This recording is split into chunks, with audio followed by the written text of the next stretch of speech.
그런데 이게 길게 할까요? 짧게 할까요? 짧게 한단 말이죠. 이게 막 며칠씩 가는 게 아니란 말이죠. 2시간, 하루 정도 짧게 가는데 내가 계속 스트레스를 받아. 누가 나를 계속 깐족깐족거리고 나를 힘들게 해. 그리고 내가 걱정 고민이 오늘 해결 안 되고 이게 내일도 가고 모레도 가고 계속 가면은 어떻게 해야 돼요?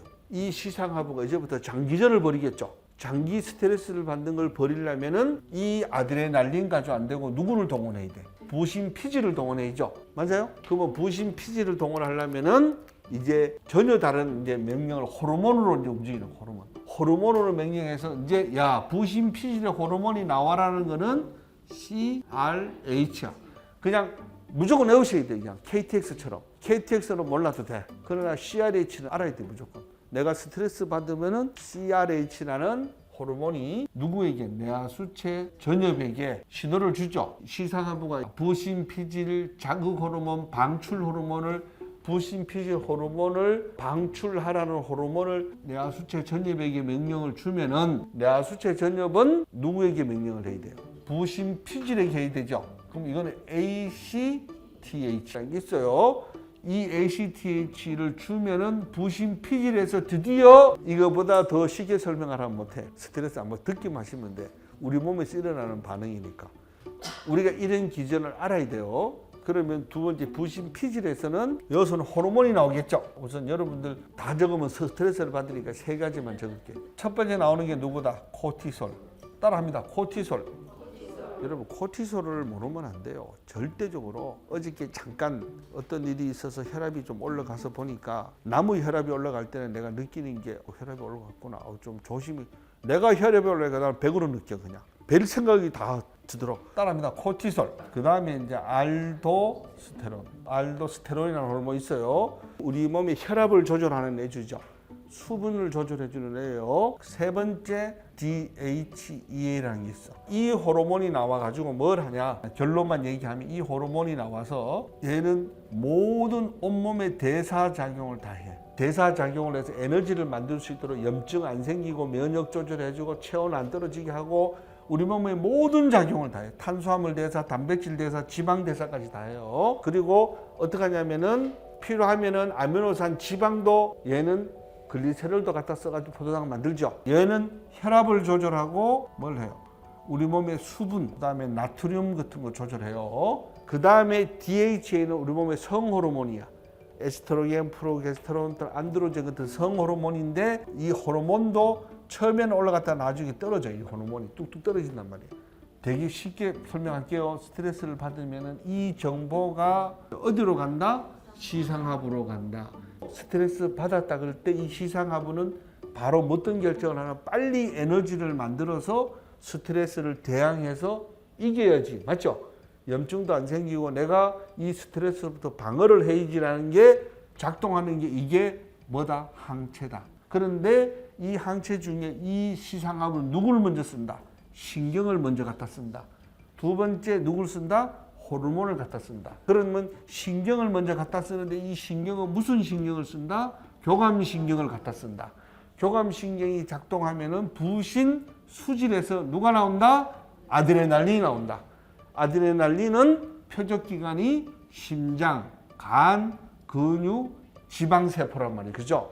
여기 있는 모든 것들을 다 끄집어 가지고 세포로 밀어 넣어서 원료를 만들어서 에너지를 내서 스트레스를 대응한다. 두 번째, 얘가 이거는 단기적으로 했지만 장기적으로는 CRH, ACTH 와서 부신 피질에서 코티솔이 나와가지고 얘는 진짜 모든 포도당을 다 끌어모아가지고 본격적으로 스트레스를 대항한다. 얘는 장기적으로 싸우는 애지, 그죠? 두 번째, 이 혈압 조절하고 수분 조절하고.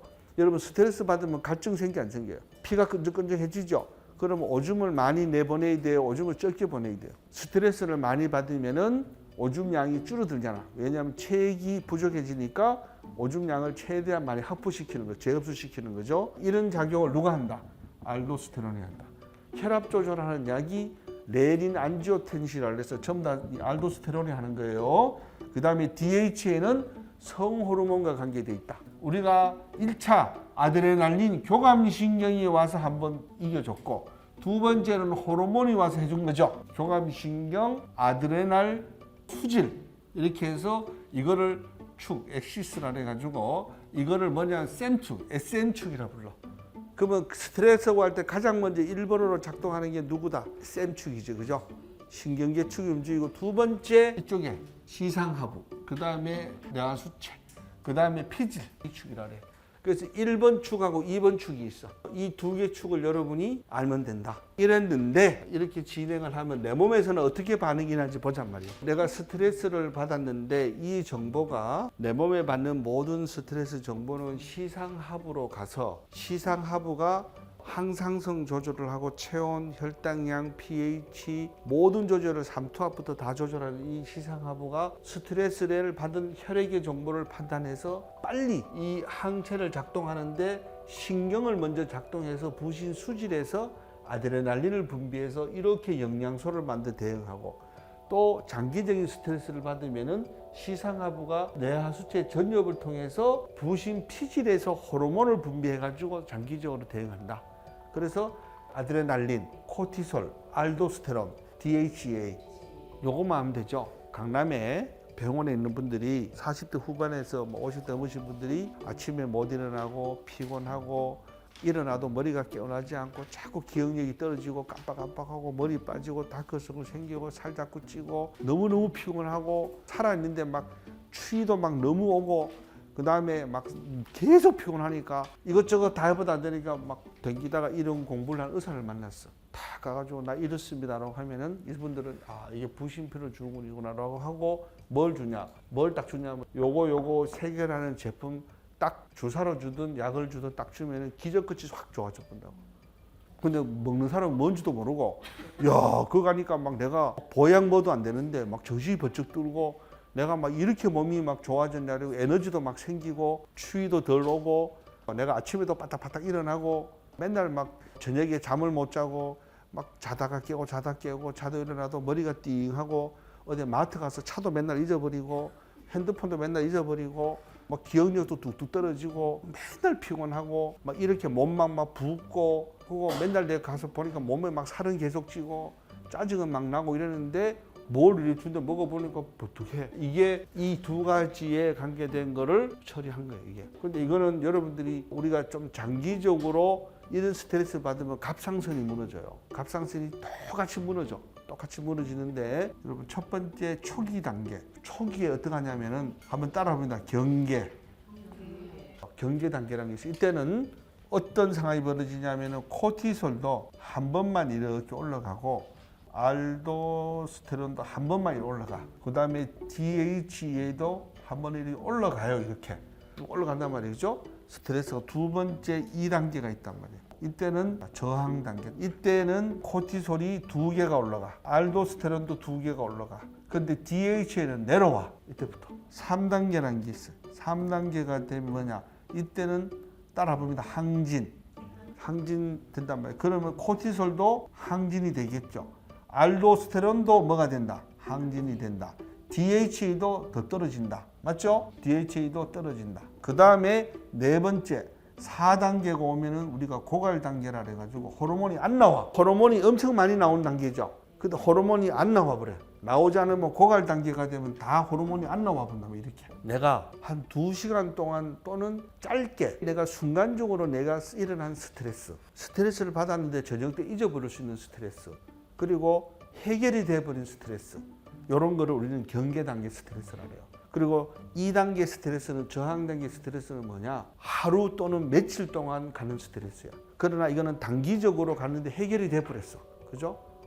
내가 지금 중요한 예를 들자면 서류를 하나 잊어버렸어. 밤새도록 어디 갔지 그 다음날도 못 찾았어. 근데 이튿날 돼서 찾았어. 그럼 스트레스가 다 없어져 버려요. 이런 것들을 우리는 저항 단계라는 거예요. 그런데 이 항진 단계 스트레스는 그게 아니야. 계속 나를 괴롭히는 거야. 누구예요? 남편. 저놈은 왼손 끝까지 따라 나를 괴롭히는 거예요. 자식. 뭐 예를 들자면 내가 투자해놓은 사업 끊임없이 막 계속 나를 막 내가 고민거리가 되는 거예요. 그죠? 이거를 이럴 수도 없고 저럴 수도 없고 그러면 계속 서 있잖아. 그러면 이 사람 건들면 돼 안 돼요? 건들면 되게 예민해 있죠. 그리고 막 엄청나게 소위 말해서 날카로워져 있단 말이에요. 이 사람도 소화될까 안 될까? 안 돼. 이 사람들은 피부가 건조해서 아침에 일어나면 막 계속 긁어. 피부도 건조해지고 입도 바짝바짝 마르고 그 다음에 이 사람들이 막 나중에 막 열도 나고 눈도 튀어나오고 막 이래요, 그죠?